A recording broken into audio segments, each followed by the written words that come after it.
¿Qué tal? Muy buenas noches, te saluda Genaro Lozano, bienvenida, bienvenido a Foro Global, el espacio de Foro TV especializado en temas internacionales. Es noche de viernes, noche de conversaciones globales y en esta ocasión converso con la embajadora Olga Pellicer, una de las expertas más importantes que hay en el país sobre los temas multilaterales, de la diplomacia multilateral. Vamos a hablar sobre la 72 Asamblea General de Naciones Unidas y sobre el apoyo internacional a México tras el sismo. Así que ya lo sabes, acompáñanos los próximos 30 minutos, esto es Foro Global, no le cambies.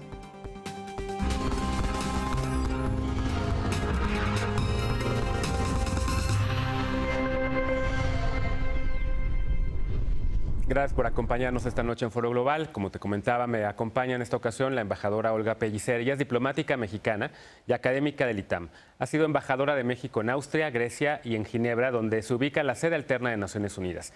Escribe para la revista Proceso y es experta en temas multilaterales, sobre todo de México.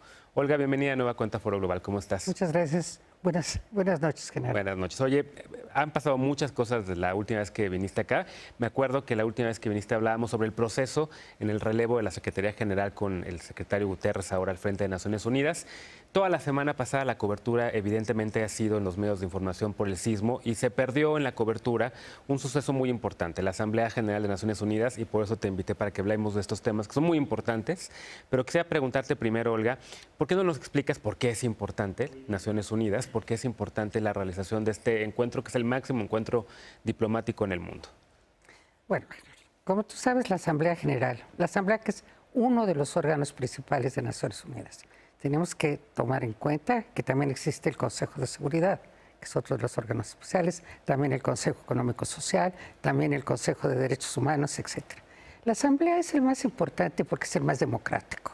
Ahí están representados 193 Estados miembros y la Asamblea comienza siempre con un pequeño tramo, el tramo que se llama el tramo del debate general. Y el debate general es significativo porque normalmente asisten jefes de Estado y Gobierno. Generalmente también asiste el presidente de los Estados Unidos porque es el país sede. Después toma la palabra como primer orador el representante de Brasil, que es una de esas reglas no escritas, pero que ya se convirtió en costumbre en Naciones Unidas. Y después depende, hay años en que van muchos jefes de Estado, hay años en que no van tantos. También que digan o que no digan también puede ser muy importante, puede no ser tanto.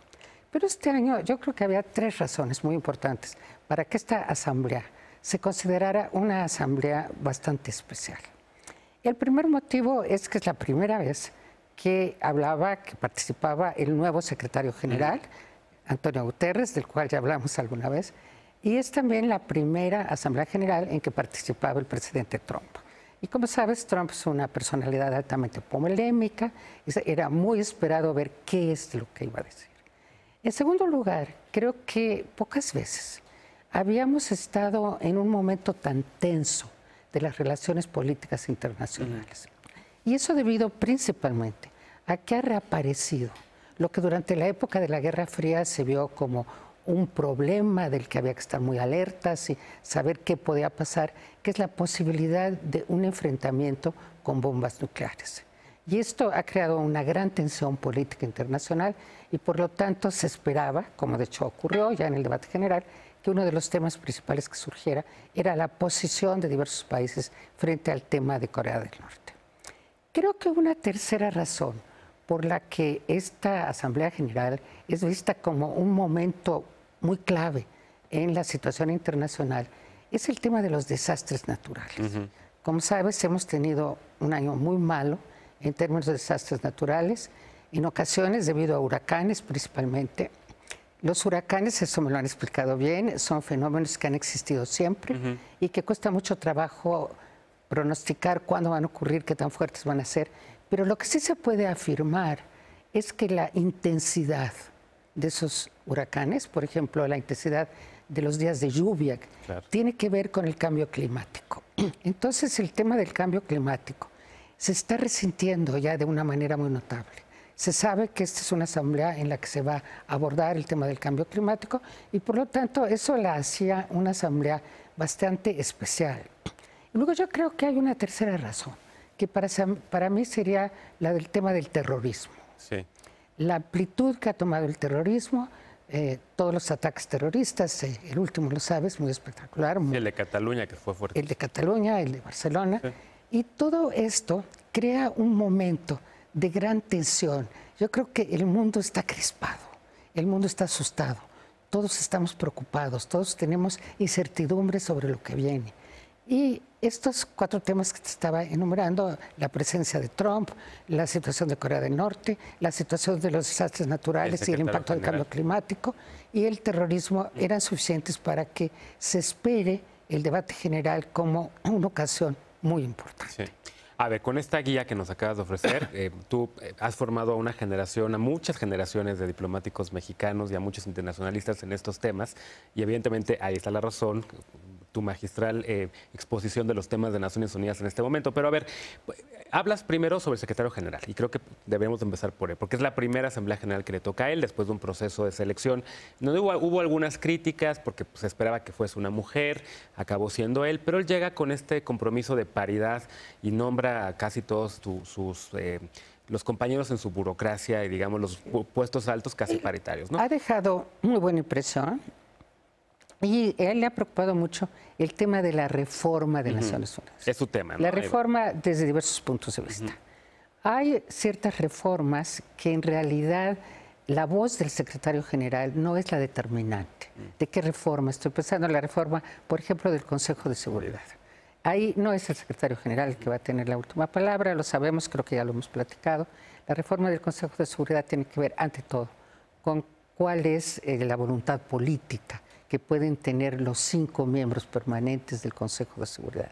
Si no la tienen, la reforma es muy difícil.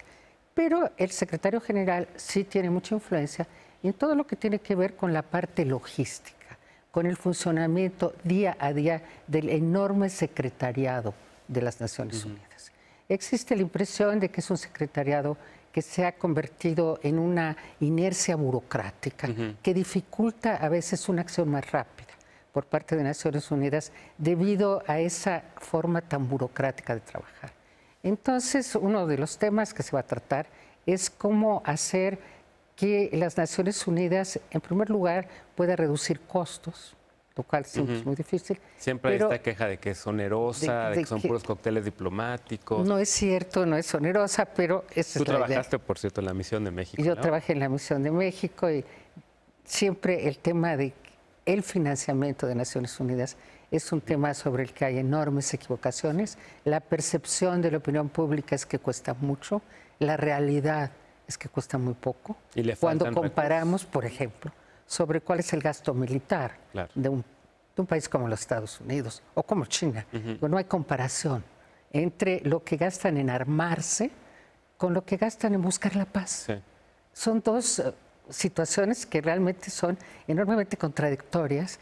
La guerra cuesta mucho, pero en la paz no se quiere invertir mucho. Claro. Pero en fin, hay una propuesta que está sobre la mesa, yo te confieso que no la conozco con suficiente detalle, para que se trate de hacer más con menos y al mismo tiempo de hacer muy transparente cuál es el gasto de Naciones Unidas para que sea convincente en qué se puede ahorrar, en qué no se puede ahorrar, etcétera, etcétera. Claro.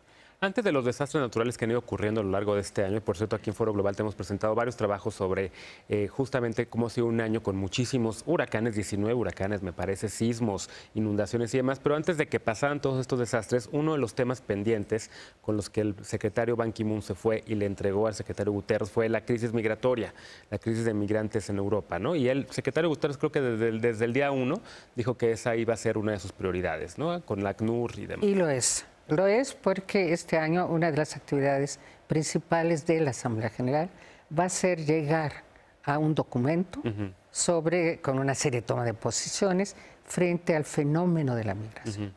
El fenómeno de la migración, que como sabes es un fenómeno mundial, hay 80 millones de personas, creo, que no viven en su país de origen, que han emigrado a alguna parte, y esas migraciones en general han sido forzadas o bien por cuestiones de desastres naturales, o bien todos los casos de hambruna que ha habido en África, por ejemplo, Somalia, por dar un ejemplo, son los que han contribuido mucho a este empuje de la migración, pero también por razones políticas.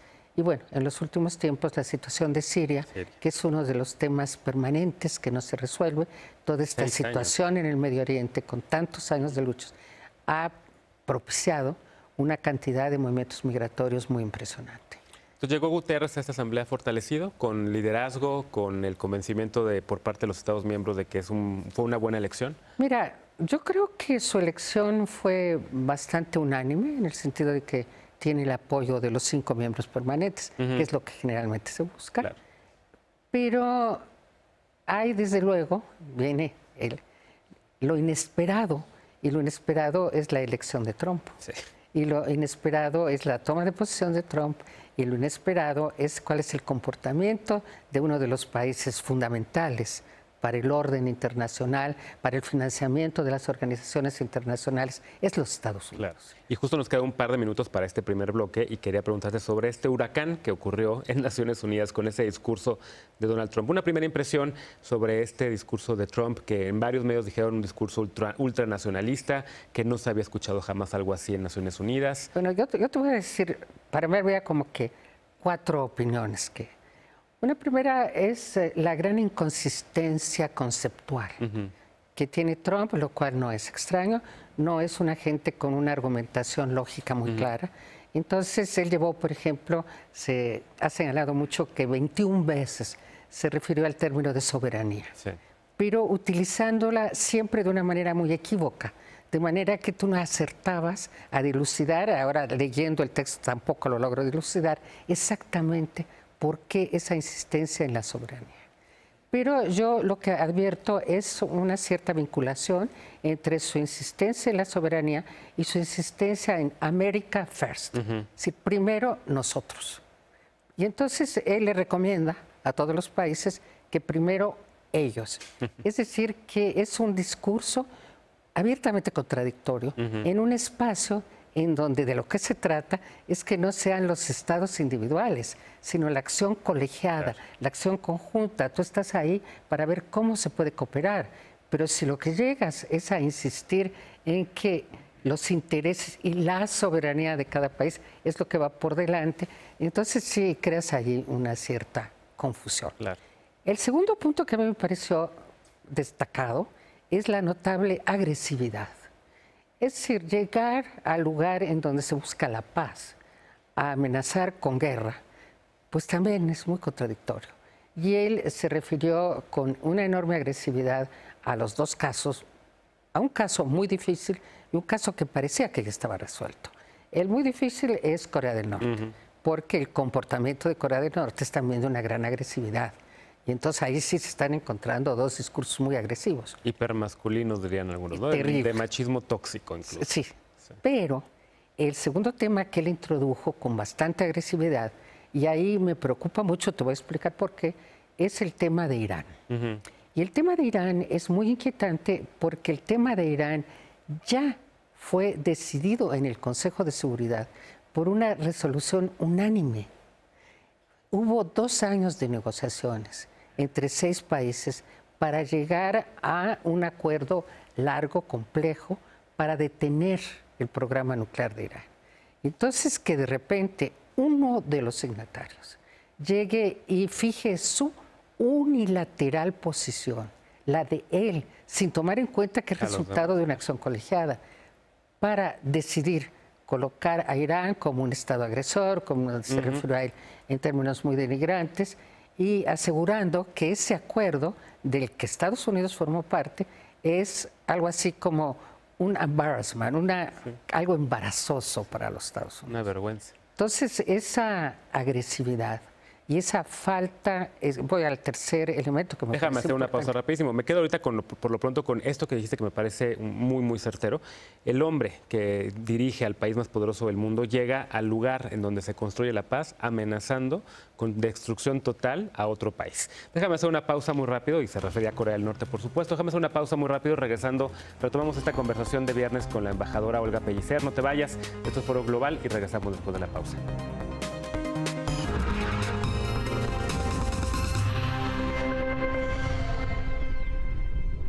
Muchas gracias por estar con nosotros, por continuar con nosotros en Foro Global. Esta noche en la conversación global de viernes con la embajadora Olga Pellicer sobre la 72 Asamblea General de Naciones Unidas.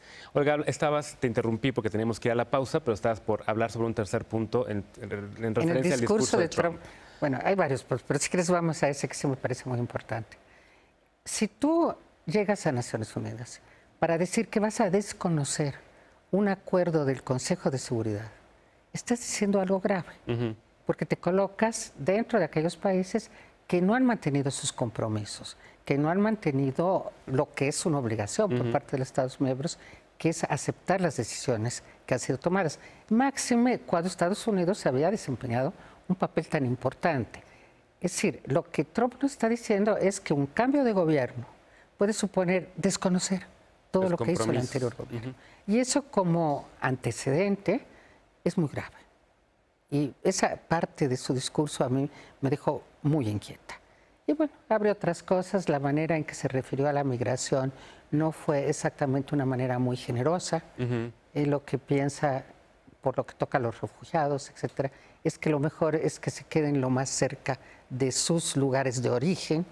Y, en fin, no se vio que estuviese dispuesto a abrir la puerta, en lo absoluto, a una visión más generosa de la migración, a pesar de que ya para entonces había comenzado esta especie de entendimiento con el Partido Demócrata para ver si en el caso particular de los Dreamers mexicanos hay un cambio, que ahí hay algo de esperanza, no tiene que ver con lo que pasó en Naciones Unidas, me estoy desviando, pero sí, lo señalo como algo de lo que le debemos seguir la pista. Está conectado con el discurso de migración. Está con migración, con migración.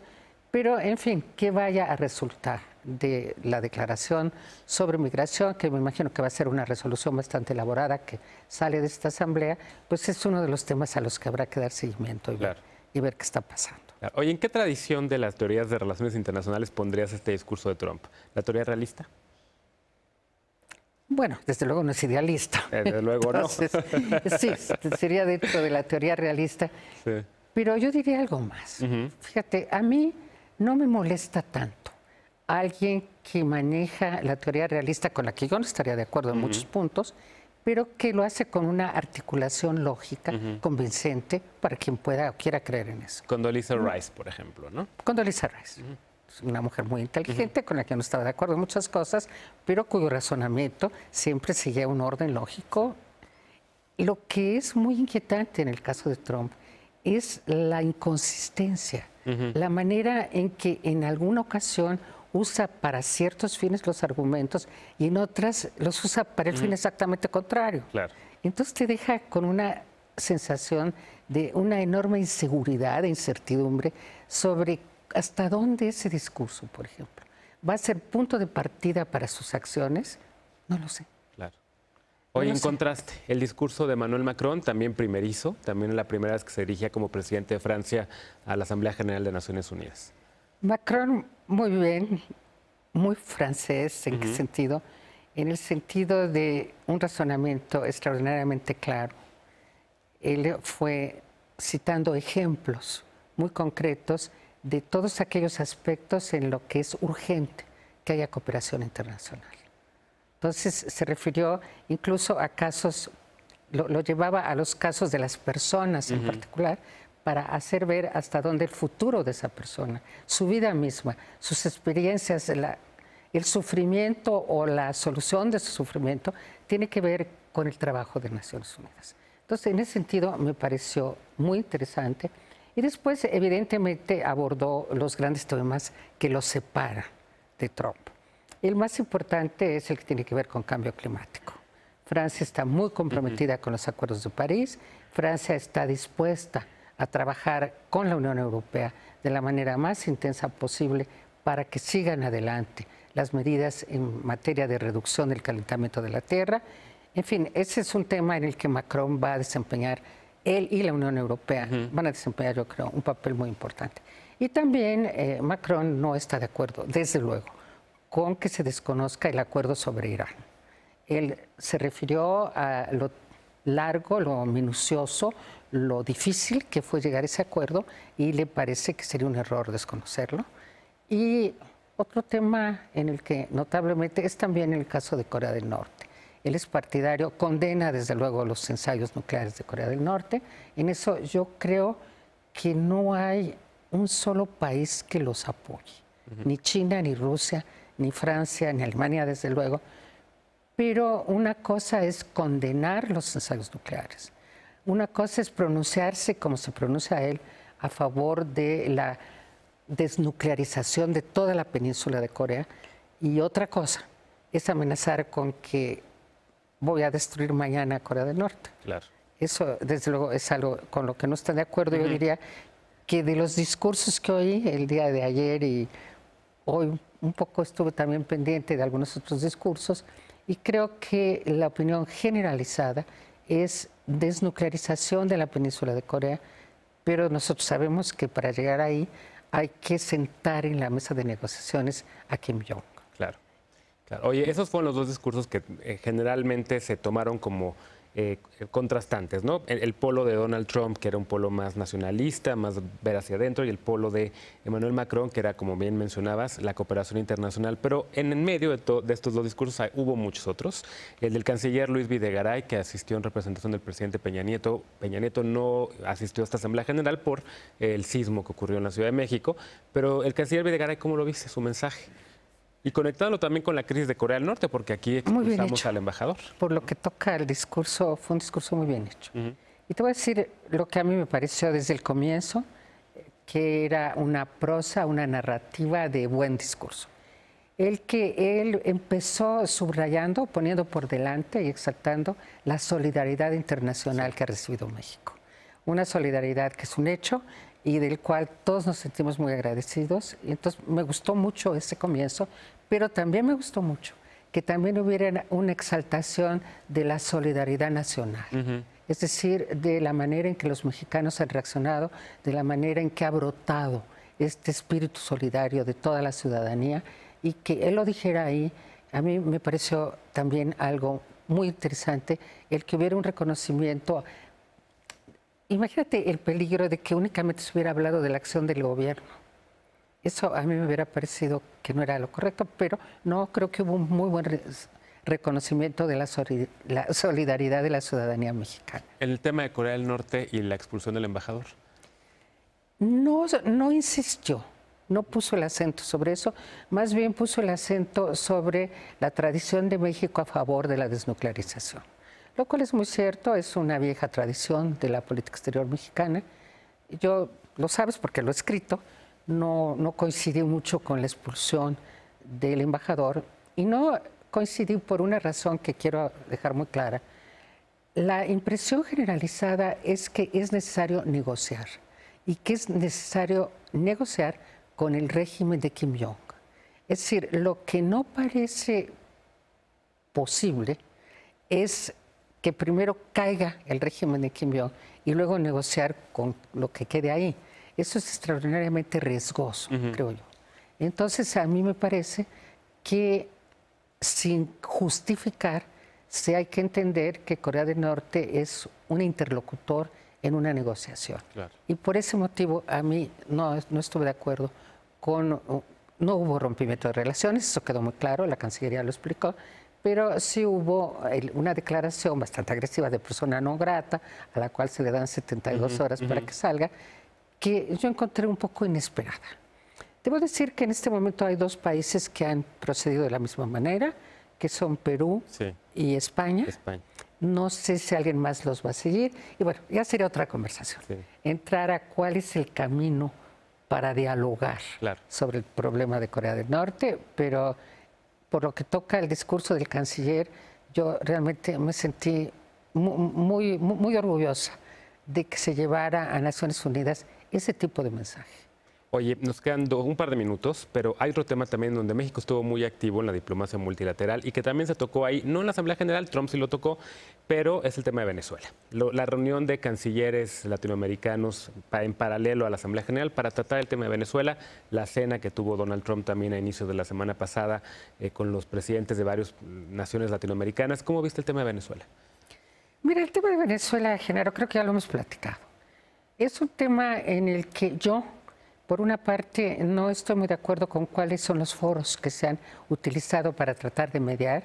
Creo que haberlo llevado a la OEA y tenerlo dentro de la OEA no es lo más acertado por muchas razones. Es un tema largamente estudiado de hasta dónde puede ser la OEA un foro que realmente contribuya. Yo creo que no. Entonces, mi posición es que hay que buscar ahí de nuevo, diálogo entre fuerzas opositoras y las fuerzas del gobierno, que tienen que dialogar entre ellos para pensar en una especie de gobierno de transición. Pero eso no es nada fácil, no es nada fácil. Generalmente ese tipo de acuerdos no se hacen con diplomacia pública. Es decir, no son los discursos que se pronuncian ante los medios de comunicación los que cuentan, sino es la labor detallada de ir identificando a las personalidades en el gobierno de Maduro, seguramente dentro del ejército, por ejemplo, dentro de la oposición, cuáles son las que tendrían puntos de convergencia para intentar un gobierno de transición. Ese es mi punto de vista. Entonces, ya los ataques contra Maduro que no toman en cuenta que la oposición tampoco tiene un programa de gobierno propiamente dicho. De pedir la democracia, claro, pero ejercer gobierno es algo más complicado. Y yo no encuentro que esa capacidad de hacer una oferta de gobierno que pueda atraer también a los chavistas que todavía existen en Venezuela, es una labor que requiere bordar más fino y de una manera más discreta. Pues démosle seguimiento a este tema. Te agradezco mucho estos minutos. Olga, una última pregunta bien rápida. ¿Qué estás leyendo? ¿Qué nos sugieres a la audiencia de Foro Global? Siempre les pregunto a los invitados de viernes. A ver, no me desconciertes porque generalmente leo varias cosas al mismo tiempo. Y este fin de semana volví a leer una vieja historia que había yo leído hace mucho tiempo de Scott Fitzgerald que se llama El Gran Gatsby. El Gran Gatsby. Porque me lo preguntas, ¿por qué lo estaba yo leyendo? No sé, porque lo encontré y porque quería ir a leer algo, no exactamente suave, sino algo que me distrajera del horror que estábamos viviendo. Querida Olga, muchas gracias por estos minutos para Foro Global y vente pronto para hablar de más temas. Muchas gracias. Gracias a ti. Gracias a ti por habernos acompañado esta noche en Foro Global. Soy Genaro Lozano. Te invito ahora a que continúes con la programación de Foro TV. Te espero el domingo a las 11 de la noche para la mesa de debate de Sin Filtro y el lunes también a las 11 para una nueva emisión de Foro Global. Y por lo pronto, muy buen fin de semana.